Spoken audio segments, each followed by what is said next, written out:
Okay, this video is Dr. McDougall's mentor, Nathan Pritikin.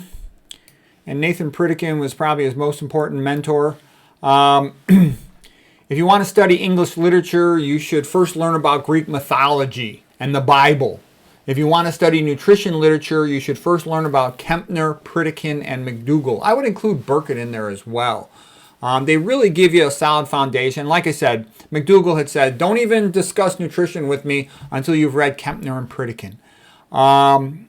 Pritikin was a great writer, Nathan Pritikin. He himself had pretty severe coronary artery disease, and he was diagnosed, with an EKG and a treadmill test when he was young at about 40 years of age. His total cholesterol was 300. So he wanted to learn nutrition so he could save his own life, and the guy was a genius. And he just read and read and read through all the nutrition literature. And he summarized it pretty well and came up with, he ended up kind of copying the Tarahumara in northern Mexico, Copper Canyon, Sierra Madre area, because they could run 100 miles in 2 days. And he was impressed by their endurance, obviously. And he came to a conclusion, you want to eat a plant-based diet. He allowed a tiny bit of meat at that time, back around late 70s, early 80s, because he thought you needed it for vitamin B12. And you actually, can take a supplemental pill of B12, but that was where he was kind of on that issue. He had a cancer, and it reoccurred later in his life, and I think he died in his mid-60s, something like that. But because people sometimes say, well, he died in his mid-60s. Well, it was kind of amazing he lived that long. At 40, he was already a post-cancer patient and a coronary artery disease patient. Let's see. He became a vegetarian, well, close to 100% vegan. He was a vegetarian. He improved his treadmill test dramatically. After training for 11 years, he built up collateral circulation. He could run for 20 minutes with no trace of coronary ischemia. And there's the old Carl Jung stuff about Chiron, the centaur from Greek mythology, who was wounded by an arrow, and he learned how to heal himself, and then he became great at healing other people. And the Carl Jung quote is, "The doctor is effective only when he himself is affected. Only the wounded physician heals. The pains and burdens one bears, eventually overcomes, are a source of great wisdom and healing power for others." Yeah, a lot of the best nutrition people, you'll see, they themselves had some type of nutrition, vascular type problem when they were younger. Like, that's the case with Pritikin, that's the case with McDougall, and my own situation was I just got fat, etc. Pritikin noticed that the USA and the Western diet was a high-fat, high-sugar, low in fiber. He noticed that the countries that eat high-fat diets have high rates of degenerative diseases, from obesity, hypertension, diabetes, coronary artery disease, impotence, osteoarthritis, autoimmune disease, hearing loss, vision loss, and he even called it like lipotoxemia. He noticed that the more fat in the diet, the fatter and sicker the patients were. And you get other problems from plugging up arteries. You plug up the artery to your hearing apparatus, you go deaf.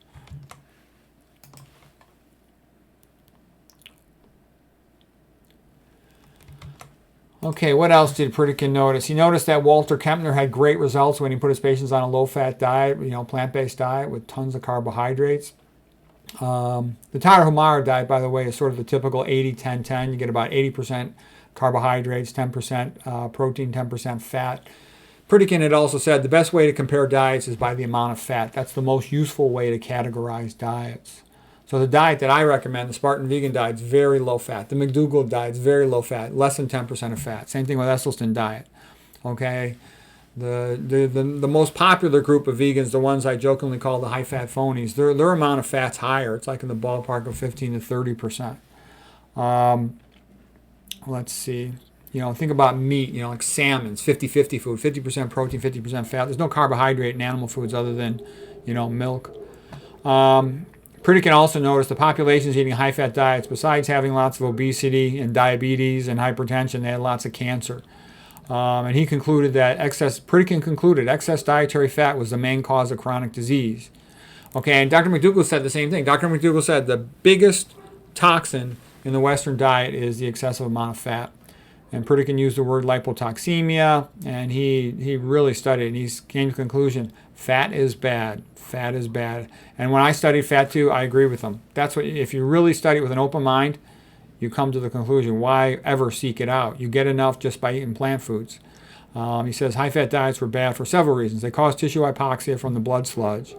They cause insulin resistance and diabetes. They elevate cholesterol, and they're thus atherogenic. They promote coronary artery disease, atherosclerosis. Okay. Other things Pritikin said. Pritikin said there's no such thing as a naturally occurring diet that's too low in fat. He showed research studies where some people were eating less than 1% of their calories from fat, 0.75%, and they did very well. You really don't need hardly any fat. And part of that's because your fiber can be partially made into fat, short-chain fatty acids. Let's see. He started recommending a diet with dietary fat as below 15%, gradually moved towards recommending keeping fat below 10% of calories. That 5 right there is supposed to be percentage. It's the same key. If you don't hit the shift button, you get that.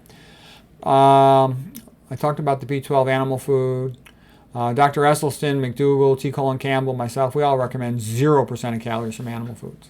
Okay, methylcobalamin, vitamin B12, methylcobalamin is the best one. I wouldn't take the cyano stuff. Let's see. And that's the biggest thing. Pritikin and McDougall especially emphasize the role of high-fat diets in causing obesity, hypertension, diabetes, and atherosclerosis. I mentioned hypertension in particular in the sense that they downplay the role of sodium a bit. Okay. One thing, look at the Japanese. The Japanese ate, 12 to 14 grams a day of sodium, and they had hypertension. But in general, small changes in dietary sodium intake don't make that big of a difference when you're in the middle of the range. There's a threshold effect, though. Once you get real low, then it does make a big difference. Dr. McDougall has a very nice interview with Nathan Pritikin on his YouTube channel, at his YouTube channel or at drmcdougall.com, his website. I really liked all of Pritikin's books. They're very easy to read. He writes very clearly. There's also a 6.2-hour video of Nathan Pritikin lectures. The YouTube channel is kind of a bizarre one, something like TB1M1. But that's got a lot of Nathan Pritikin lectures. Here's Pritikin's legacy book, and this is a really good book. A review of the medical literature on the relationships of degenerative disease to diet and activity. And this is where he especially espouses his lipotoxemia theory. So all you do is go to Dr. McDougall's website, you'll click on the Pritikin link, and you'll find this. And again, it's quite good. So that's the story of Nathan Pritikin, Dr. McDougall's mentor. I hope that was helpful.